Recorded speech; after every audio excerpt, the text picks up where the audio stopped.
Great. Perfect.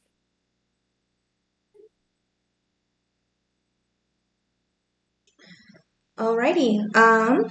And Grace has started the event.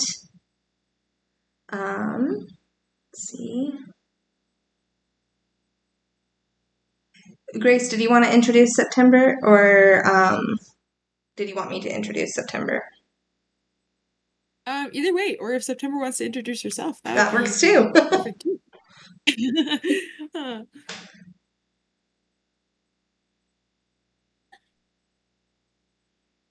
Well, I know I had emailed Gina. I don't know. Is it Gina? Is that who? So Somebody Gina, suggested I kind of, okay, someone suggested I kind of tell like my background or how I became an editor, which is okay, kind of yeah. like introduction, but I'm fine with whatever.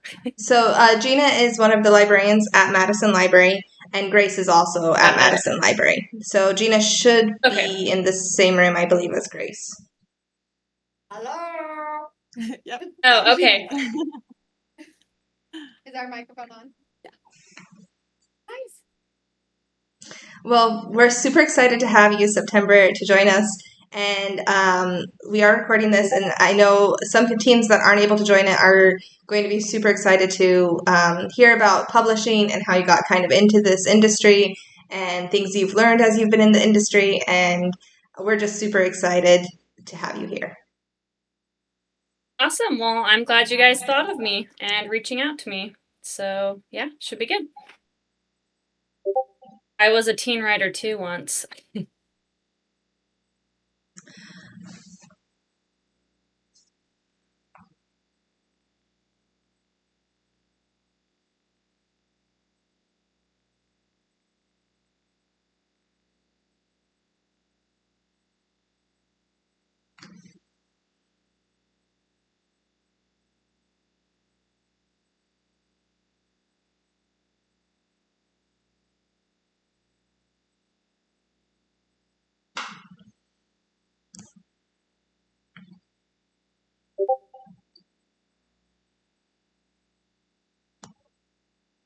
Hey, do you guys want to say hi to everybody? We're just here.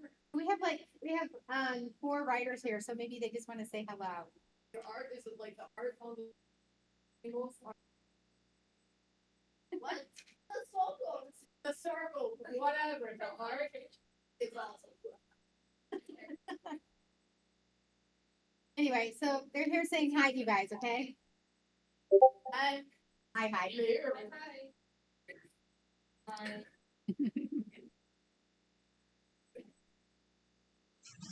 Oh, hi. Sorry that there's not a lot of visuals, September. There's just some teams that haven't signed the forms for media release at the library. So That's okay. I've been this way before, so.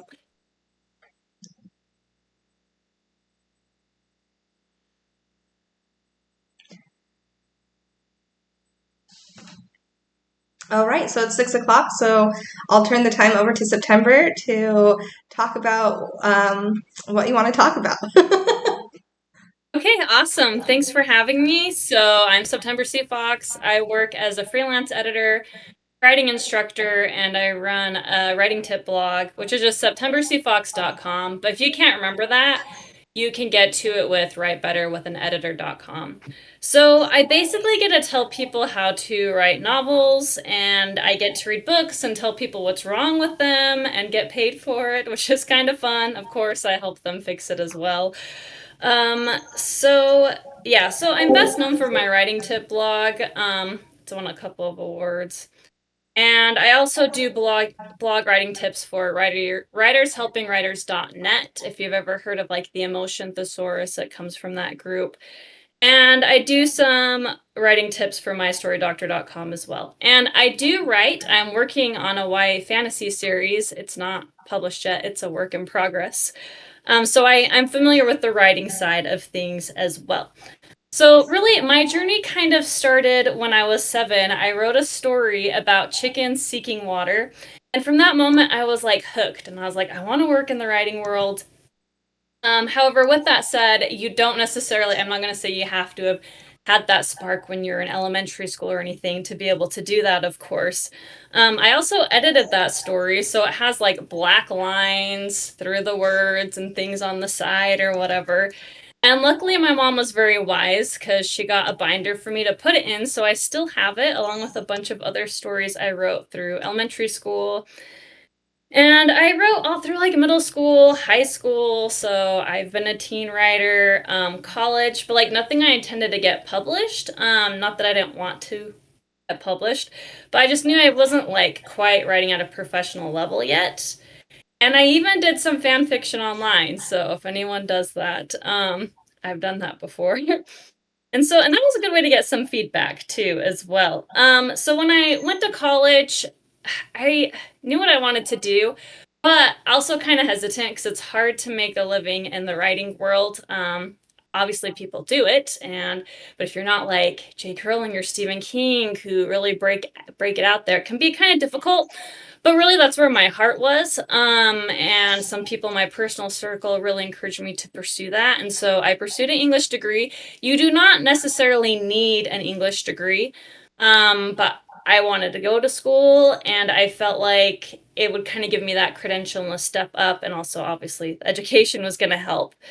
So when I was in college, I joined my first official writing group, and it sounds like the impression I got is that some of you guys are in a writing group, so that's awesome.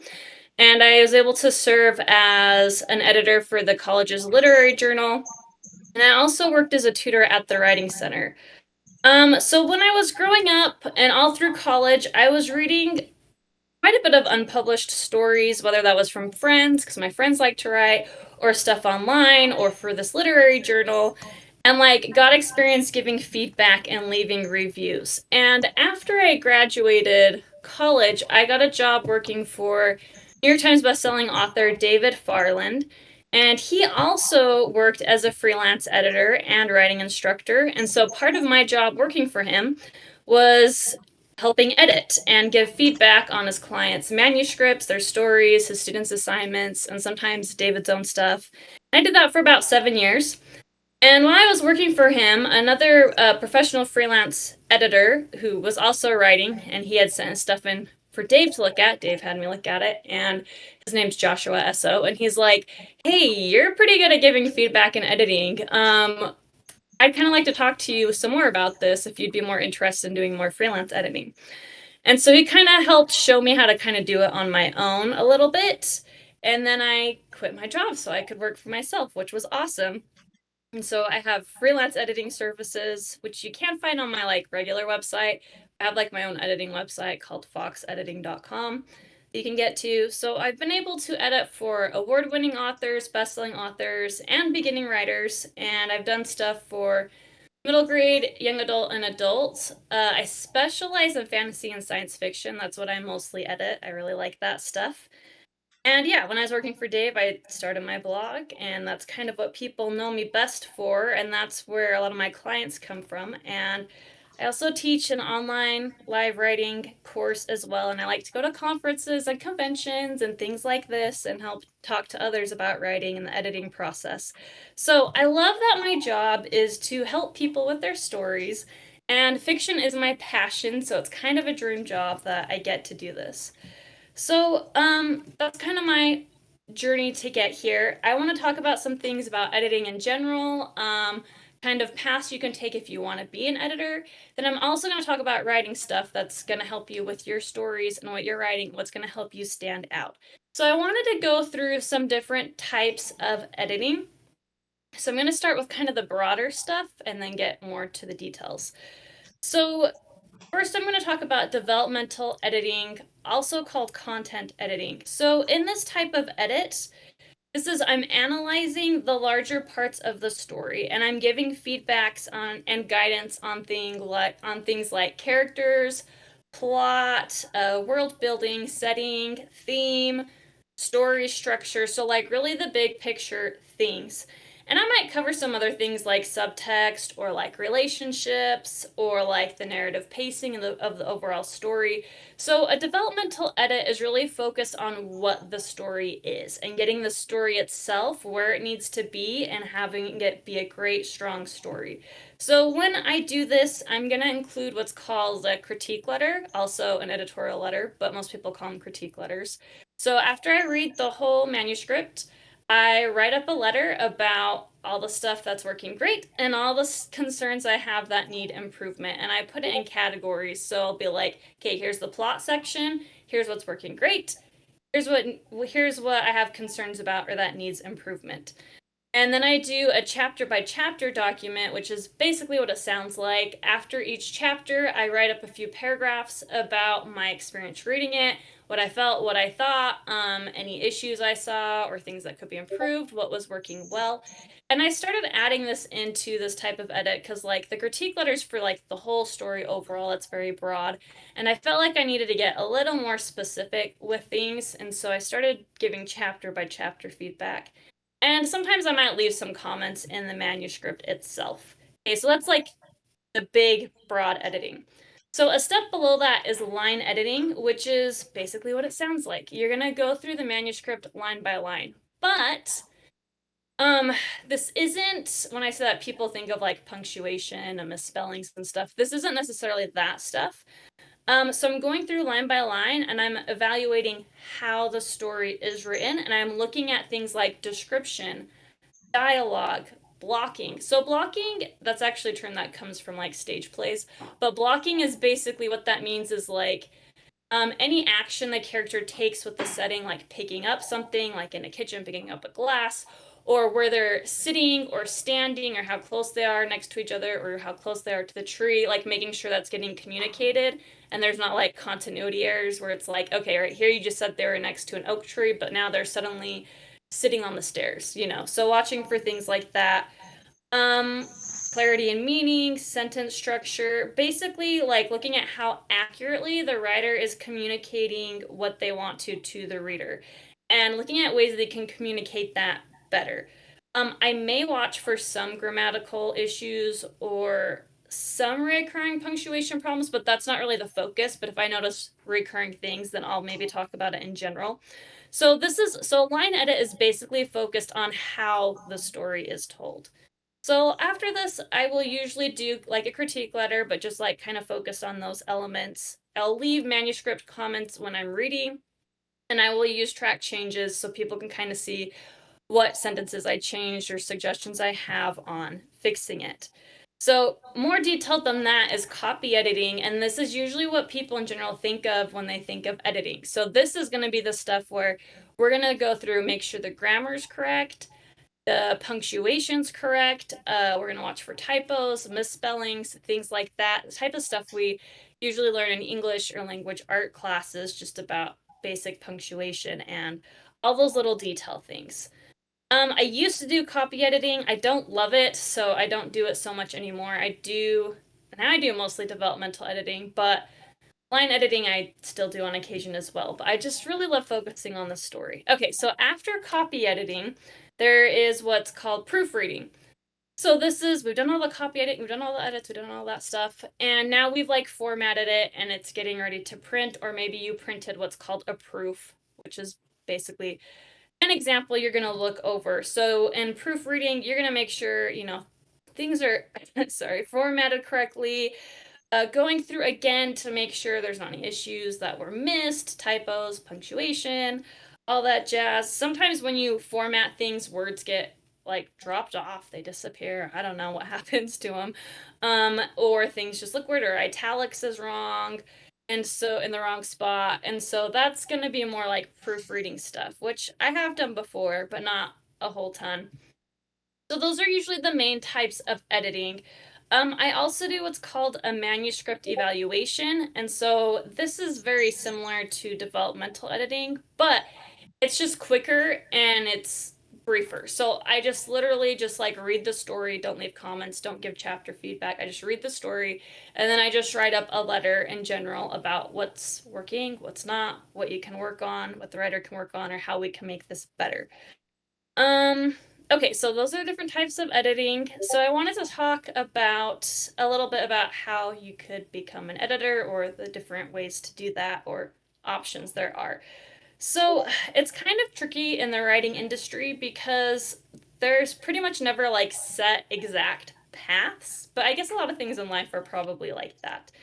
And in one ways that can be great because there's many different ways to get there, and in some ways that can be kind of hard because I feel like, at least for me when I was in school, it was very clear this is what we're doing in this class, this is the path we're going on, this is what we're trying to do. Whereas because there's not always one way to get there, it can be kind of like, okay, well, which way do I go? Where do I start? Sort of thing. Um, so I'll talk about kind of my perspective and my experience, but there might be other people in the industry who have different opinions and perspectives as well. So if this is something you're interested in doing, you want to get involved in the writing community, which you guys are all doing by being here today, I would say get started by getting active in that. And you can find writing groups or events like this in your area, but also online. And yeah, obviously, if you're editing, that's a little bit different than actual writing, but you're going to be editing for writers. So these are good things to go to, and you can also get practice and get educated some more about what makes a great story or how the English language works, how we want it to show up on the page, all of those good things. You can also go to conferences and conventions. There are like straight up writing conferences that are like, this is totally just about writing. But there's a lot of conventions that will have like what they call a writing track. Maybe you guys are already familiar with that, where it will have like writing classes and people in the writing industry you can meet as well. Like most things in the writing world, a lot of the education is something you need to take the initiative to take care of yourself. So there are colleges and college programs specifically for editing, and that can help you, and that can be a great credential. Like I said, I have an English degree. It can be really helpful if you want to work for like a big publishing house like Penguin or something. You could go to specific editing programs at some of those bigger universities that are going to help you do that. If you wanted to do something like that, you're basically going to be moving to New York. So if you want to work for a big publisher, that's probably what's going to happen. Obviously you don't have to do that. I'm a freelance editor. I don't live in New York. You technically don't need a degree. But I do feel like that kind of helps set me apart. People, they say I have a degree. Okay, she should know what she's talking about. She's been educated and a lot of these sorts of things. What you do need is you need to know what you're doing and you need practice and experience. So educate yourself and practice. And you're already doing that a little bit by being here. So what you need to learn is going to depend on what kind of editing you're doing, but honestly, I don't see any problem with trying to learn everything, really. Like I've said, I've done copy editing, I do line editing, but I'm mostly doing developmental editing, but if I wanted to, I could go back into that other stuff.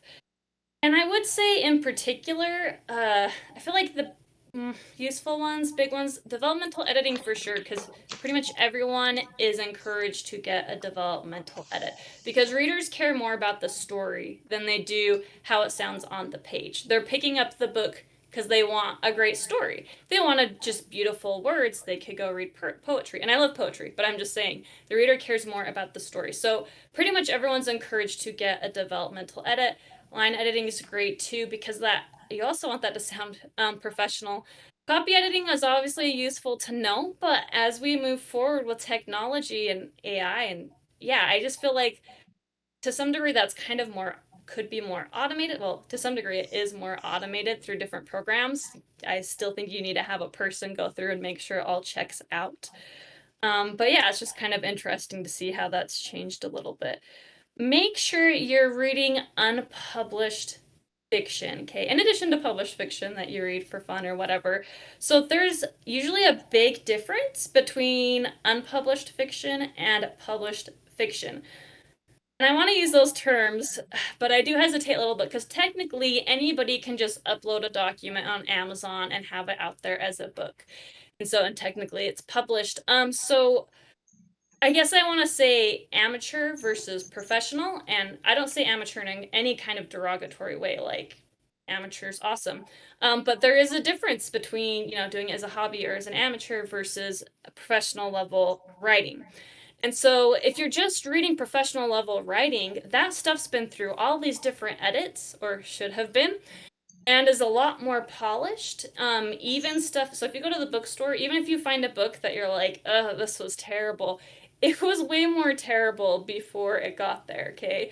So seeing what unpublished writing looks like, reading that, and it's gonna help you find problems that you don't really see in published writing because it's been cleaned up. And so going to writing groups is great.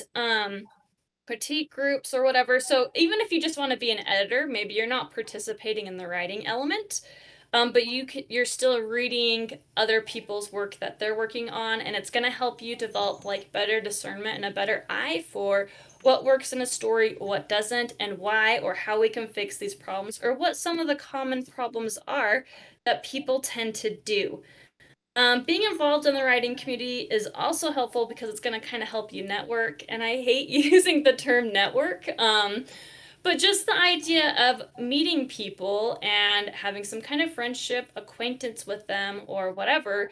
They can tell other people about you. They might hear opportunities that they tell you about. How I got my job working for David Farland was I actually knew his son.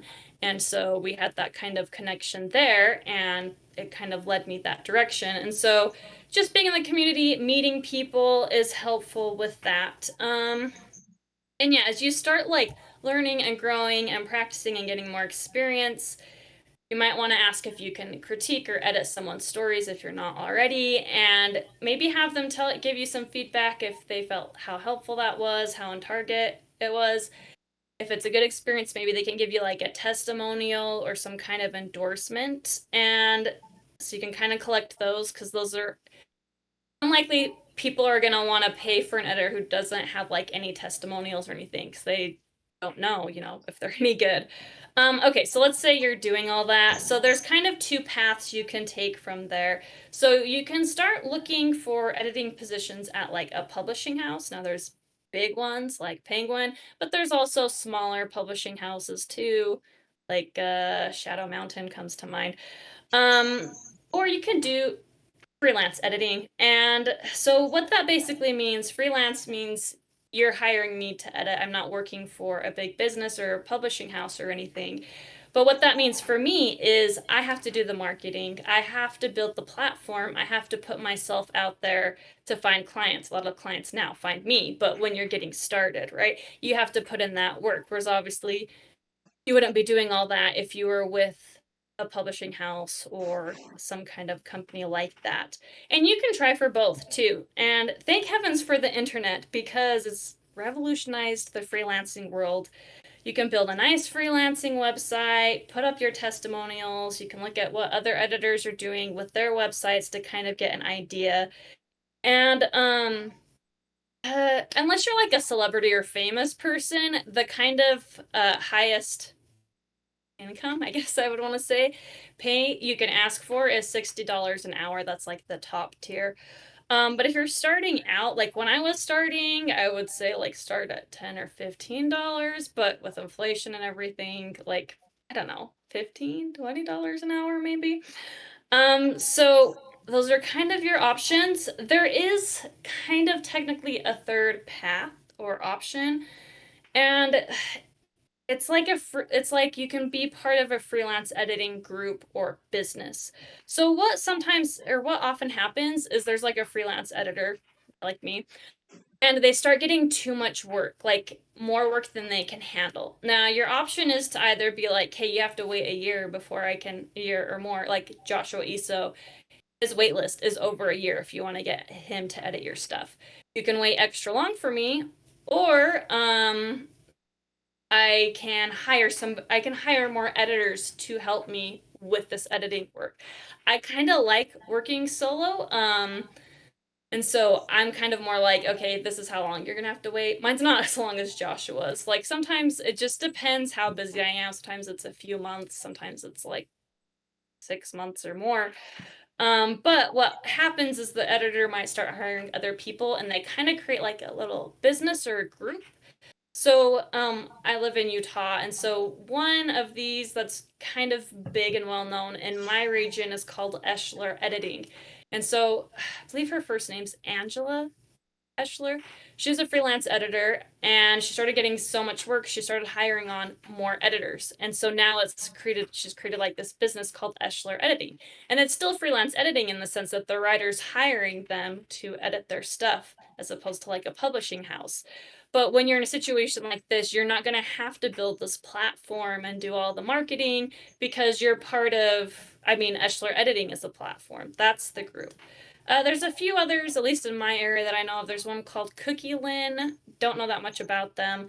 And Writers Therapy. I've seen them at a few conferences and stuff. But anyway, it's a great time in history to be an editor because more people than ever are writing and publishing books, which means there's a greater need for fiction editors than there's probably ever been.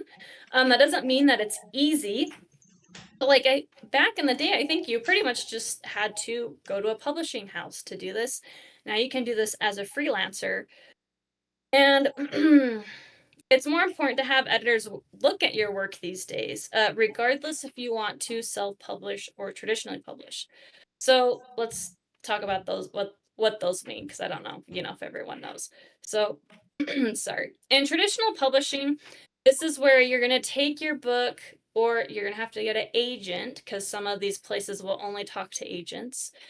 They're going to take your book to an editor at a publishing house where they publish books, like Shadow Mountain or Penguin or Simon and Schuster. And they're going to decide whether or not they want to publish your book. And if they decide, yeah, we do like this book, it's going to go through all those different edits. It's going to be back and forth. They're going to cover the marketing costs, the publishing costs to get it printed, try to get it into bookstores for you, all of that stuff. And it should not cost you any money. So if you run into somebody who says they're going to get your book traditionally published and it costs you money, that is not traditional publishing. So could be a scam. So watch out for things like that.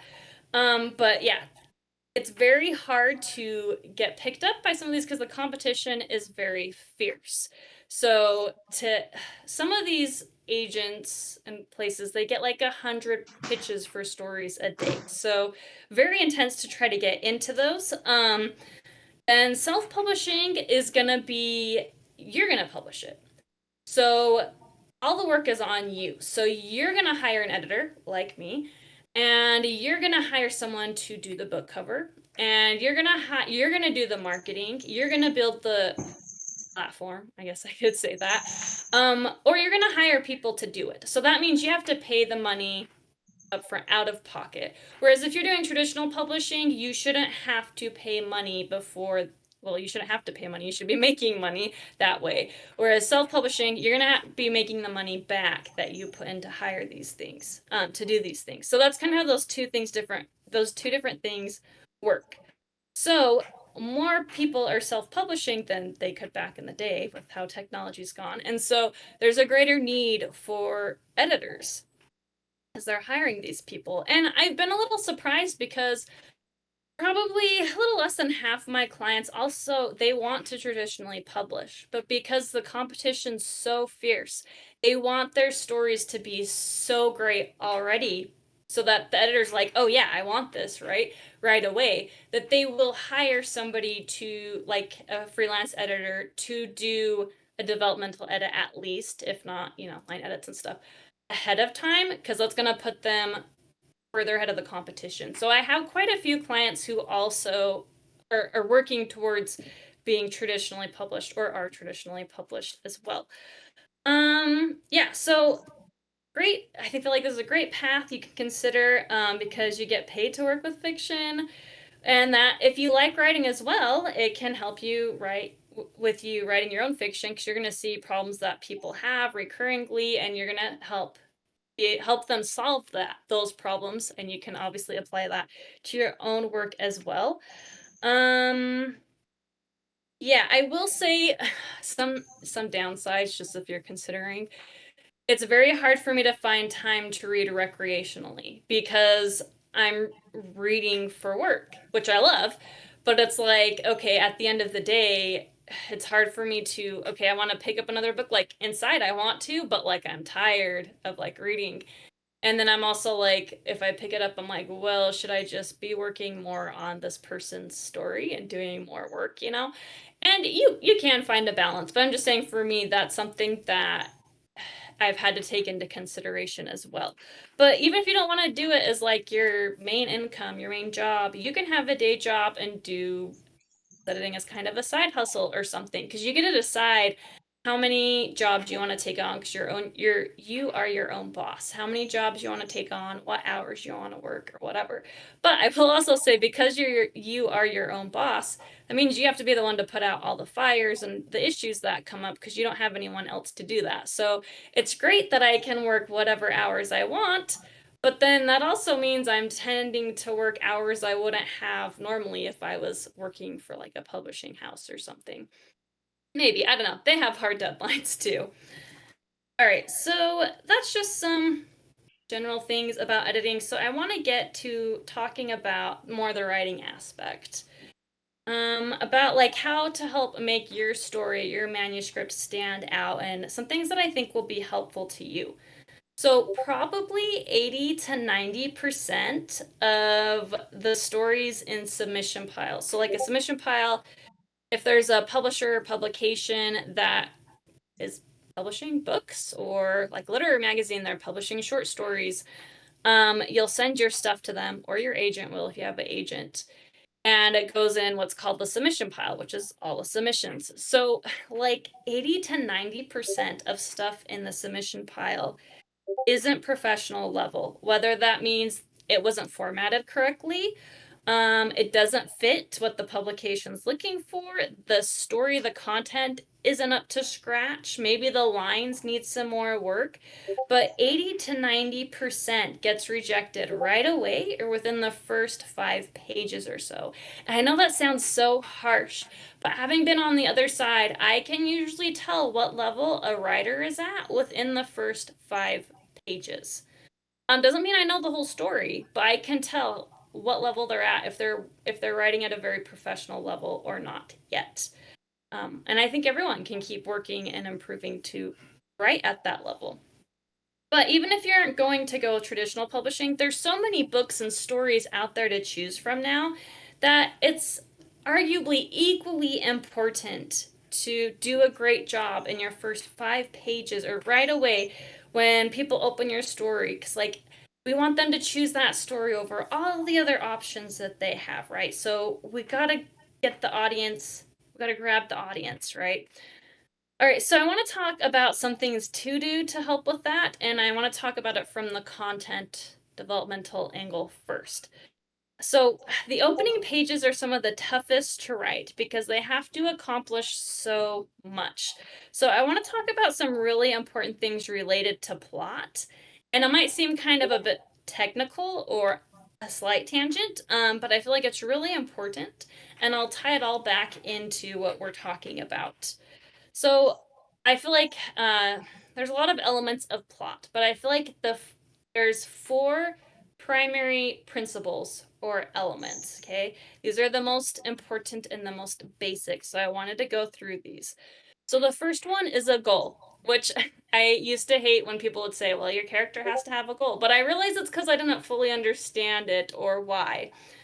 So a lot of people say conflict equals story, right? Because every story should have conflict.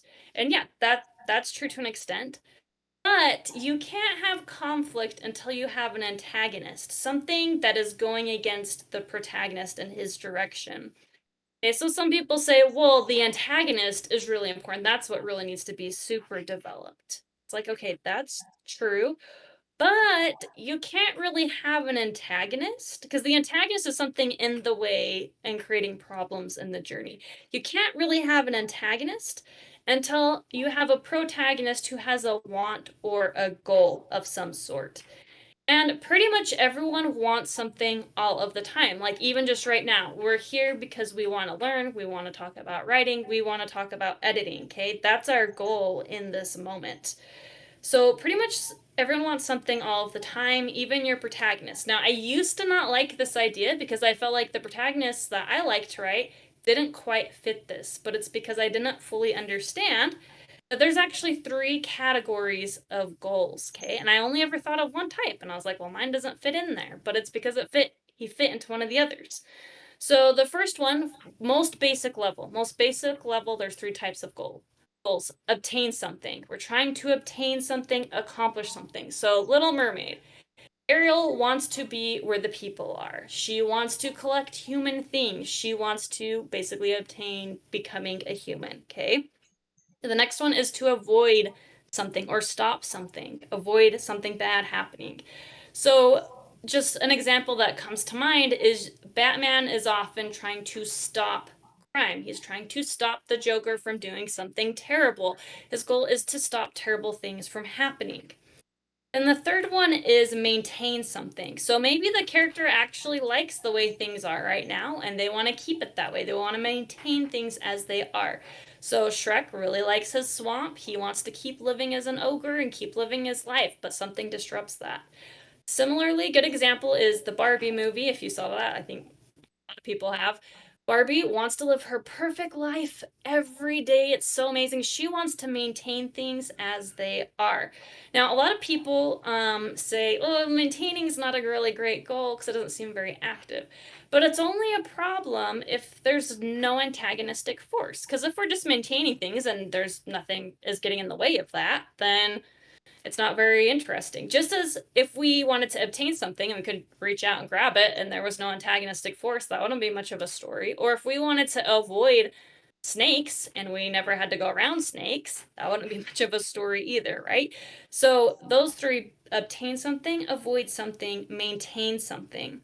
And it's okay if they overlap a bit. So you can even argue, like, for example, Barbie wants to maintain her perfect life, but then something comes along and disrupts that. So now she wants to avoid cellulite, right? And so now she has kind of an avoiding goal as well, but also obtaining because she wants to obtain, she wants to find this person who's playing with her doll. Anyway, I won't go into too much detail. But it's okay if they overlap, and it's okay if the goal changes through the story. But there should almost always be a relevant want or goal in the story that your character has. So don't over stress about like categorizations, but I still find the categories helpful because I feel like they give the story a different vibe. If we're opening with the story where the character is trying really hard to obtain something that feels like they're aspiring towards something, to me that has a very different feel than say we're trying to avoid or stop something. A meteor is going to hit the earth. We got to do something to stop that. Those have very different feels to me.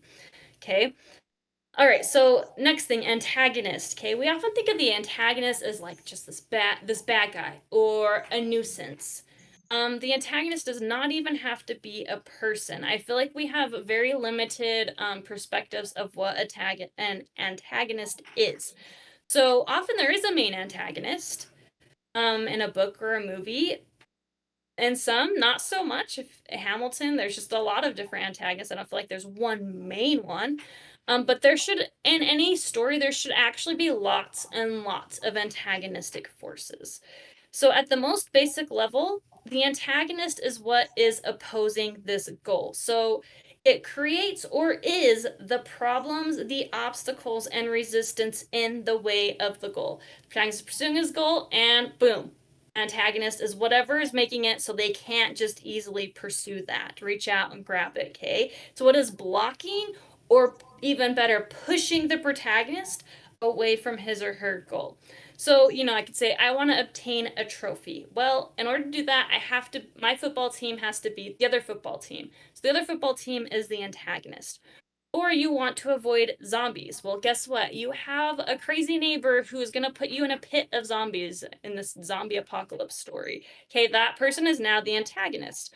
Or maybe you want to maintain your perfect life, everything's great. Well, we can throw a wrench in it. You now have a life-threatening disease. The disease is the antagonist. So essentially, the antagonist's role is to create or be the problems and obstacles in the protagonist's journey. It creates or is the resistance to the goal. It's not just something annoying.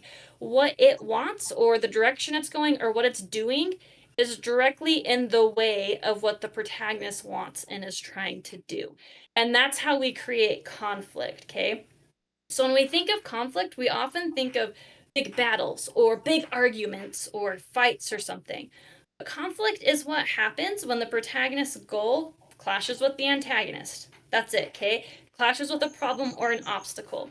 So if you're familiar with basic story structure, it's like you have your rising action usually, well, always there's rising action, and there's the peak, which is the climax, and then there's the falling action, okay? So the character has a goal. They're trying to pursue this goal, and they're running into antagonists, and they have to try to overcome this issue. Overcome this issue and overcome this issue. It's that conflict that creates the rising action. If that's not happening, it's going either more like this, or it's going like this. It's like going more into falling action when it shouldn't be hitting falling action yet. So ideally the antagonists are going to become more difficult, okay? And it will hit that peak.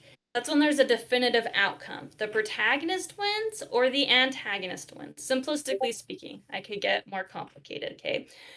And then we have the falling action, where it's like, okay, things have been resolved or whatever. Now there's one, so those are three: goal, antagonist, conflict. There's one more that often gets forgotten that's so important, and it's consequences, you guys, okay? There should be consequences tied to what is happening. So conflict only matters in that it changes outcomes. It has consequences.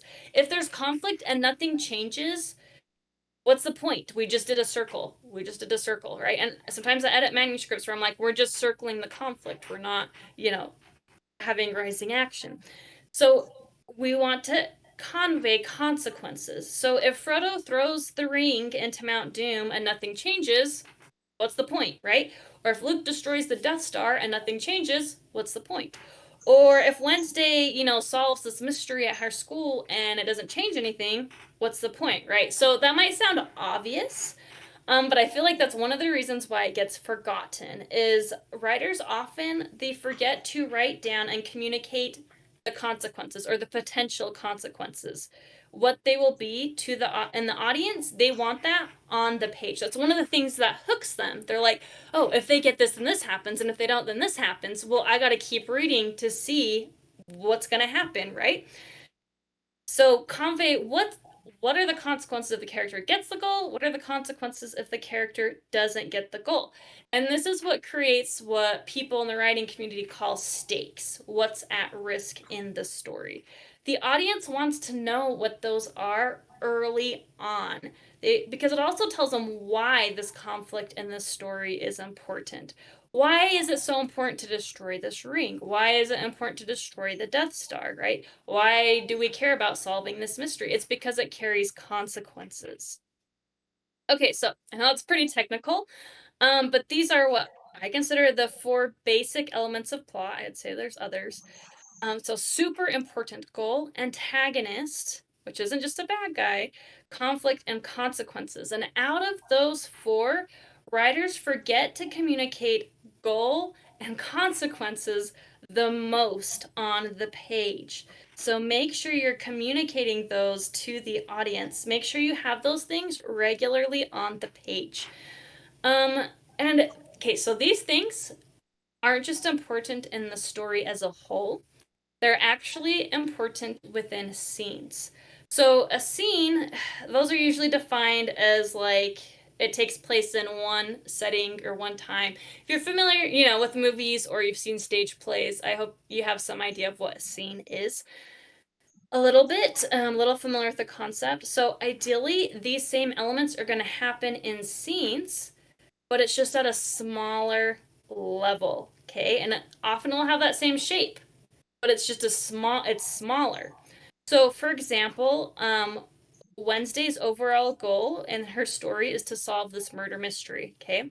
But within a scene, her goal may be to avoid her therapy session.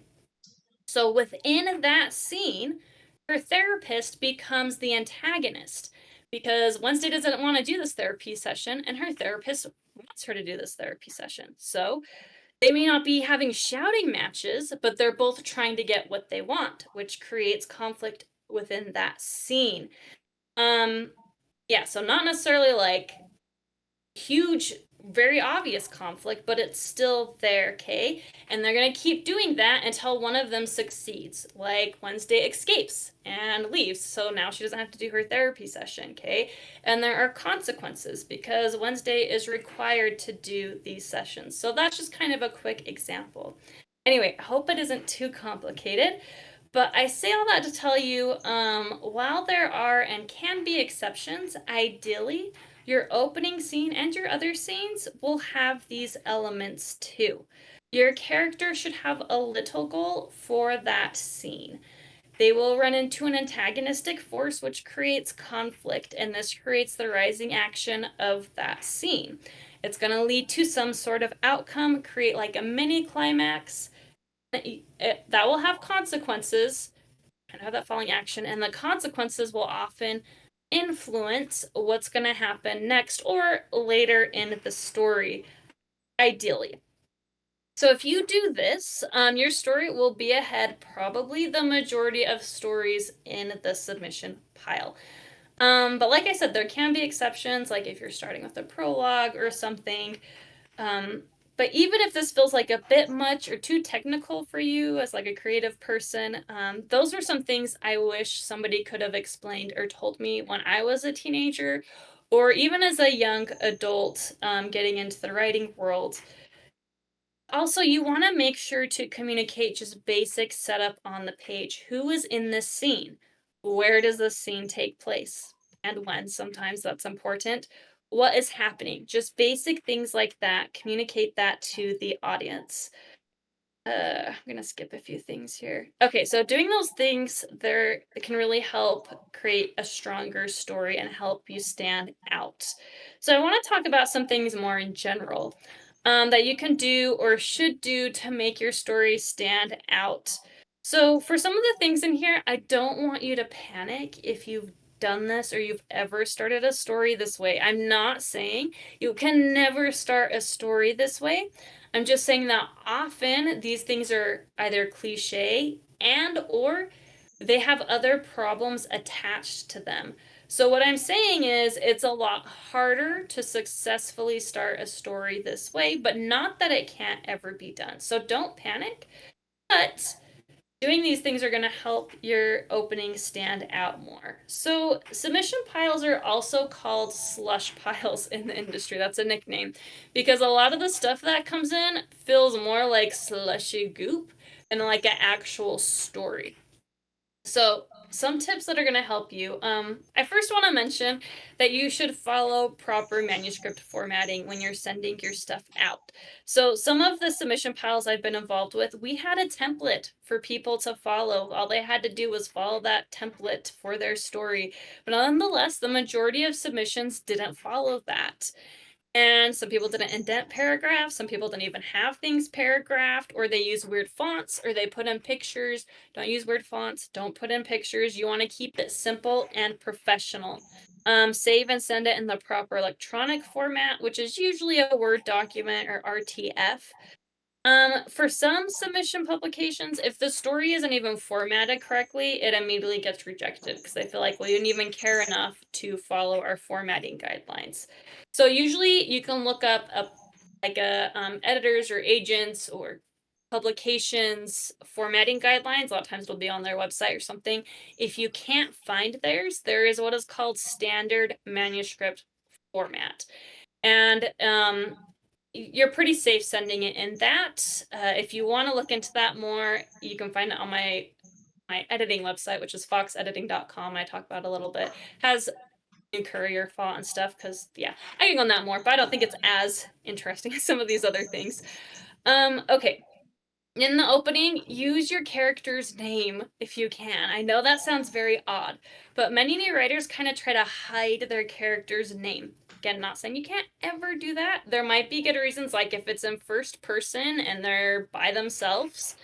But generally speaking, a lot of writers just don't use the character's name in the opening. So there's a bunch of vague pronouns, and depending on what's going on, it can make it hard to keep track of who is who. Or there might be some titles, which can also get a little confusing, where like, is he referring to the doctor? Is the doctor to the same person as the, I don't know, pedestrian or something?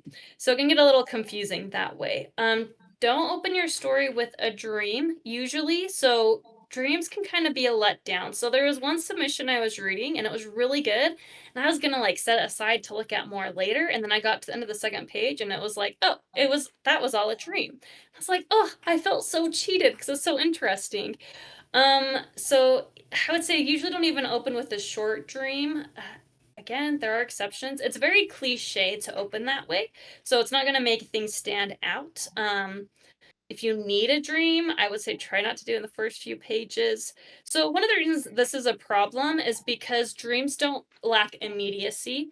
So what's happening isn't real. And so part of that's a problem because it doesn't carry consequences. And consequences are what hooks people into the story. If it's just a dream, I mean, this isn't real, right? So it doesn't actually carry really any consequences. So it's hard to make that work. Oh, make sure your character is actually doing something on the first page. So better yet, make sure there's some kind of movement, or some tension. There's so many submissions that start with a character just sitting and thinking about something, usually something that happened in the past. And it's not very interesting because again, there's not immediacy going on. There's not action going on to kind of pull me into the story. It might be kind of interesting to the writer, but it's usually not going to grab the audience. But even beyond that, that is just overused so much that it's not really going to stand out. So if possible, I would recommend having at least 2 characters interacting in the first scene. That's why it's going to be a lot more interesting than all those other characters who don't have that. Avoid flashbacks. So this is dreams and flashbacks have kind of the same issue. They aren't immediate, they aren't what's happening presently, and they don't carry a lot of consequences because the flashback, that's already happened, right? We can't influence the past usually unless you're writing like a time travel type story. We can't influence the past. And for a lot of writers, it's very interesting to look back at how the character got to where they are, or their backstory, or how the situation got to the situation that it is right now. But for the audience, they actually want to lean into the story more. They want to lean into the future more. The future hasn't happened. We know that if this happens, if the goal's met, then this is going to happen. If the goal isn't met, then this is going to happen. So we want to keep reading to see what the outcome is. But we don't get that when we just do flashbacks. Not saying those never work. I definitely would recommend not using them in the opening if you can avoid it. But they don't carry that, which just means that they're harder to work with. Not that you can't ever work with them. They usually work well when understanding the past is going to help us deal with the future or present problems at hand. And that's when it becomes more interesting. So we're looking at the past to try to fix the future, if that kind of makes sense. Don't start with the character running away from something really vague. It sounds cool, but so many stories start this way, and after you've read like 12 of them, it's not very cool anymore. Another one, starting a story with your character waking up on an ordinary day, doing ordinary things. So that's usually not where the story actually starts, okay? But I feel like a lot of times writers, they don't know where to start their story, and so they just think, well, the starting of the day, that feels like a starting. I'm just going to start there. I'm going to start with my protagonist's ordinary day. This is what she did. She got in the shower. This is what she ate for breakfast. She was late again. And it's often not where the story actually starts, and it's not usually super interesting. So think about where the next interesting or significant or important situation is that is going to happen. Start a little bit before that, so that the audience can get some like information about what's normal before they hit whatever thing is unexpected or disrupting that normal or unusual that's going to kind of grab them.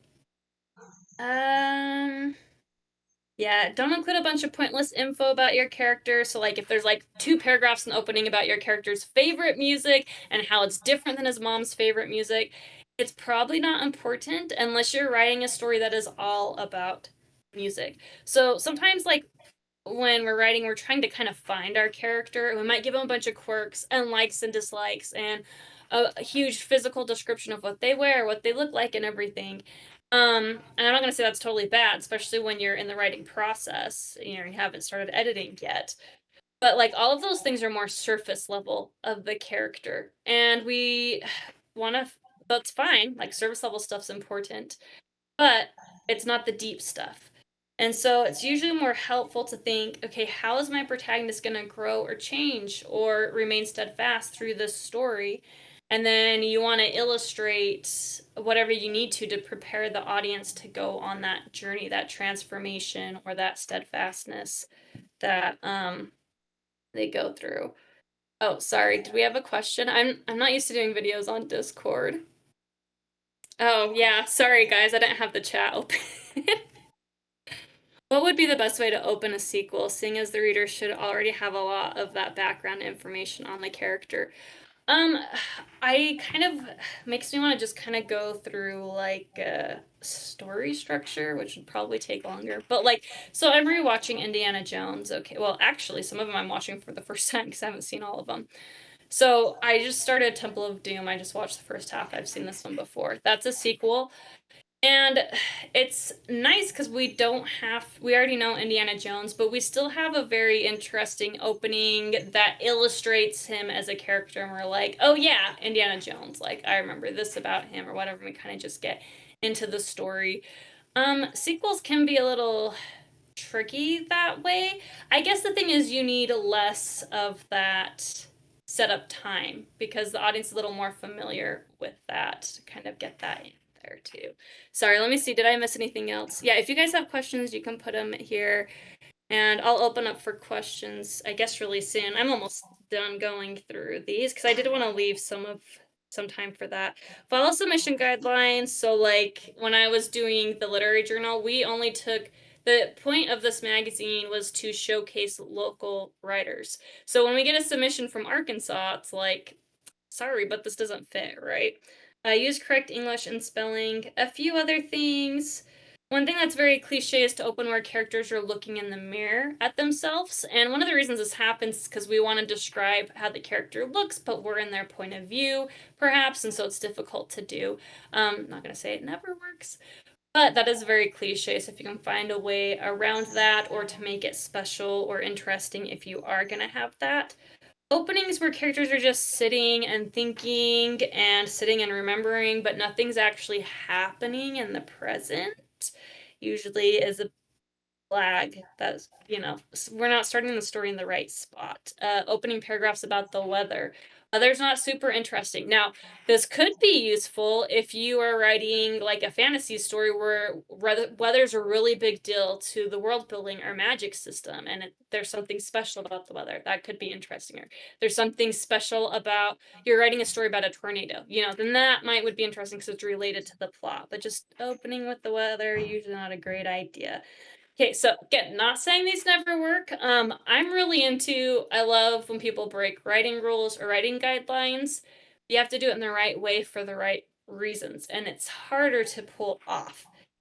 So, and some of these things are fine to do later in the story, but starting your story that way is going to be risky because one, most of these are very cliche. The person's already seen a gazillion openings like this. And two, usually there's other problems attached to it, like I talked about with flashbacks and dreams. There's not immediacy, they don't carry a lot of consequences to kind of pull us in.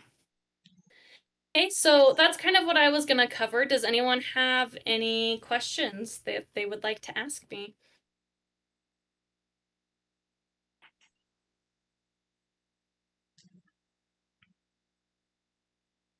Awesome, I nailed everything. Just kidding.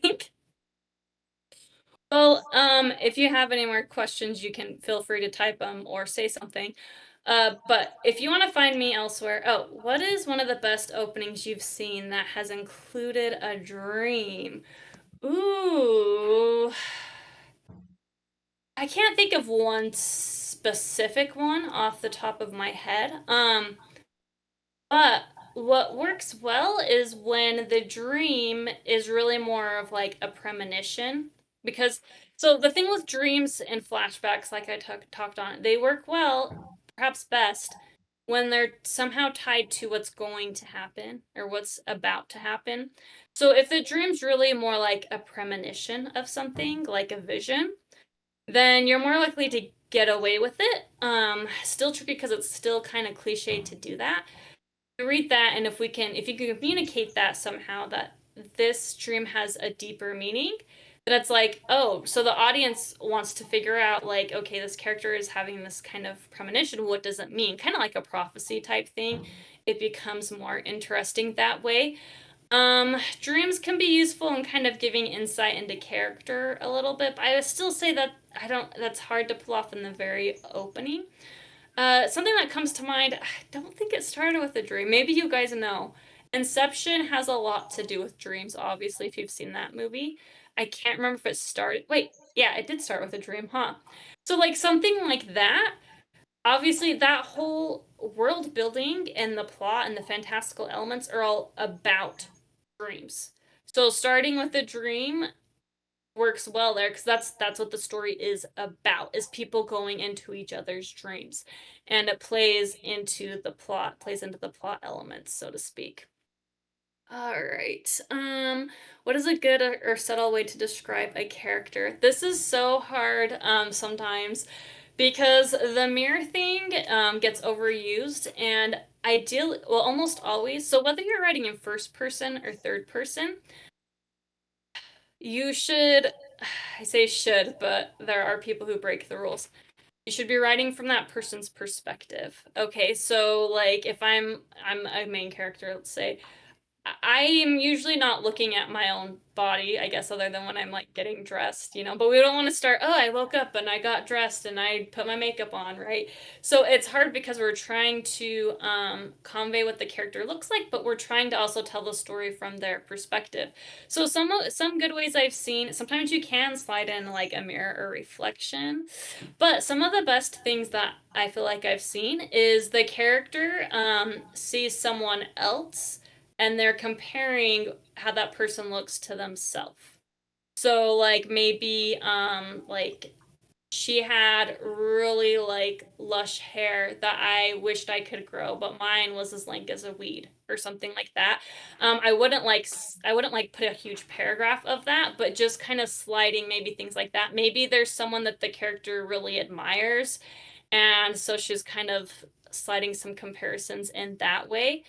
I mean, there's other ways to slide things in, like if you want to convey what they're wearing, maybe they're at work or something, they have a work uniform they have to wear. Sometimes I mean, it is okay sometimes to just be like, oh, it's good if you can do kind of an action with it. Like he brushed his blonde bangs back. And some people will be like, well, he's probably not thinking that his bangs are blonde. But I think it's okay in the opening to kind of cheat just a little bit. I don't even know if I'd consider it cheating. As long as it's not like slowing the pacing down, you can kind of fit those things in. Or you might say something like, I don't know, the deer had like these big brown eyes, which is like how my mom always described my eyes. That might not be the best example, but those are some good subtle ways that I've seen to kind of slide that in. Or if you can make what the person looks like or what they're wearing somehow relevant to what's going on. Like I was editing a story where the characters like to do LARP. And so it's like, okay, I put on my Viking helmet or whatever because I'm about to go do LARP or something. All right, all right, all right. Let's see. What did I miss here? How do you smoothly transition if your story has a dramatic change in time? Um, Summary is really good with transitions. And often I feel like good summaries will kind of pick, how do I describe this? I want to say theme, but I kind of hesitate to use that word. A theme or a subject that will kind of tie things together. So you can use summary that way. Another good way is, this actually comes from a book called Story by Robert McKee, which is a well-known book. He actually works with scripts and like movies. But he says to emphasize things that are alike or that are different. So at the end of like one scene, you can have a change of time, that's fine. But at the end of one scene, we might talk about how she's doing the dishes and, water's on her hands. And then it might be transition to somebody like at a waterfall. And you kind of just have to convey how much time has passed. If there's a big change in time, just be like, oh, 4 weeks ago, 4 months later. Sometimes you can do stuff like that. You can also, like, some people will actually just put um like the time and date at the starting of the chapter or something. Like I have a client who's kind of doing that, like Wednesday at 2 p.m. at the hospital or something. That's kind of, some people kind of feel like that's cheating because it's just like an easy way, but then you have to do that for every scene. So I think just kind of finding ways. Sometimes the seasons, you can be like, okay, we know the last scene it was fall, and suddenly it's summer. Well, that's a big time change. So maybe something like that is kind of helpful. Would having someone compliment a feature of a main character work for sliding in this? Yes, something like that would work. Yeah, that's a good example too. Or yeah, somebody could comment on how they're looking that day, and maybe they look different that day, and then we can convey how they look right now and how they usually look. So that's a good way. Yeah, that's a good example.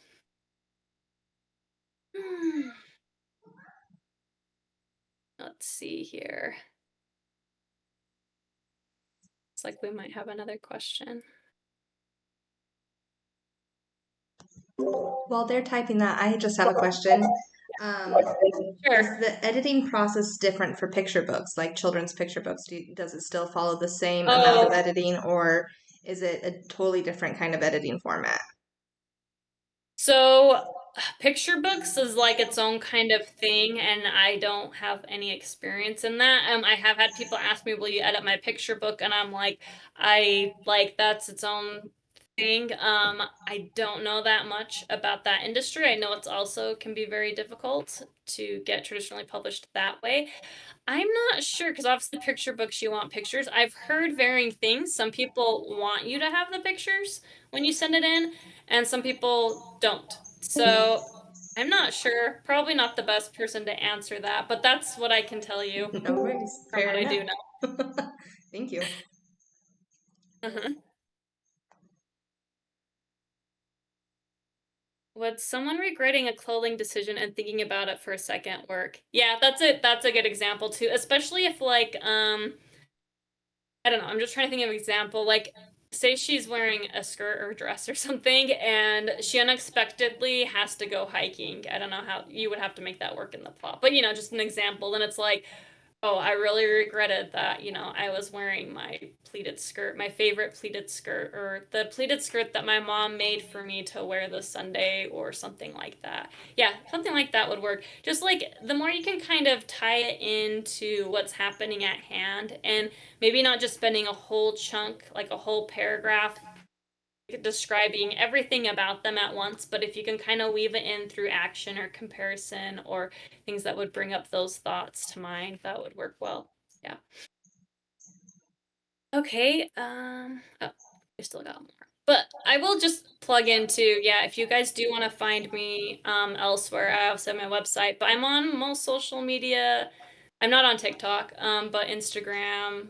Most of my followers are on Tumblr, if anyone uses Tumblr, Facebook, and Twitter, which I guess is now X, but if you do want to find more of my stuff.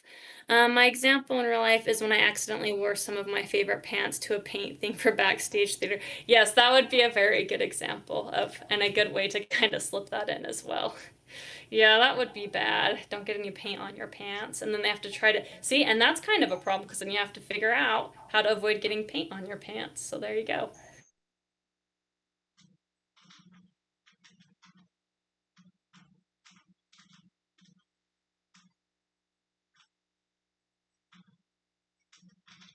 After these two questions, we'll call it done, I think. So these last two comments will probably be the last. But thank you so much. Yeah, I got very little on them. Don't worry. Well, thank heavens. I know I hate getting stuff on my clothes. Like it's silly, but sometimes I'll just put on an apron just because I'm like, I'm probably not gonna spill on myself, but I hate when I do. Like, oh, it drives me crazy. Could you create and submit your own map? Does that count as a picture? Ooh, I I know a little bit about this, but it was from back in the day. So I'm not sure how it is right now. I haven't worked with a lot of maps. But when I worked for David Farland, he told me this, well, he told other people this story too. He was writing a fantasy series and he included, a map that he just kind of roughly did. And later the publisher was like, well, this map's a bit crude, Dave, but I guess we can make it work. And he's like, wait, that's the map you're gonna print? Because he just gave it as a visual, thinking that an artist was gonna come along and create the map. So, does it count as a picture? If if it's like a picture book, then I mean, I would say yeah. But if you're writing like a novel or something, like a fantasy or I guess historical fiction or even maybe some science fiction could have maps too, but usually it's a fantasy thing. Just because of that story Dave told me, I would say get a nice map just to be safe. Or people you can hire to do that. Or if you know how to do that stuff, you can take your time to create a nice map. But I always felt kind of bad for him that he's like, oh no, I just doodled this map. I'm sure it wasn't that terrible because I'm sure if it was terrible, terrible, they wouldn't have printed it. But I wouldn't want anyone to be caught in that situation. And also, just the idea of having something that looks really nice professionally is just going to make you look more professional. So I would just say take the time to get a nice map. Submitting it in, like if I was seeing that in a submission pile, I mean, if I got something like that, I would just kind of look at it and then get to the story. So I don't think it'd be like a terrible thing to include if you're submitting a story somewhere. But I would just, I'd minimize the pictures. A map's probably okay, but a lot of editors get like weird pictures, like I don't know, you don't even want to know what some of the stories I've heard. It's like, yeah, that's out, that's not professional. So, yeah. So, sorry, bad typing. That's okay. All right, guys. Well, thanks for having me. I hope that you learned something new today and that it was helpful for you. Thank you so much. This has been such a treat to hear all of this. I've learned a ton. I was taking notes as I was doing it, and so thank you so much for being a part of this server. So yeah, thank you. Awesome. Okay. Well, I hope you guys enjoy the rest of the. Are you calling it a convention or conference? Convention. It's a little mini convention because it's a library team virtual convention. Okay. So Yeah. All right. Cool. Well, I hope the rest of it's awesome. thank you again. All right.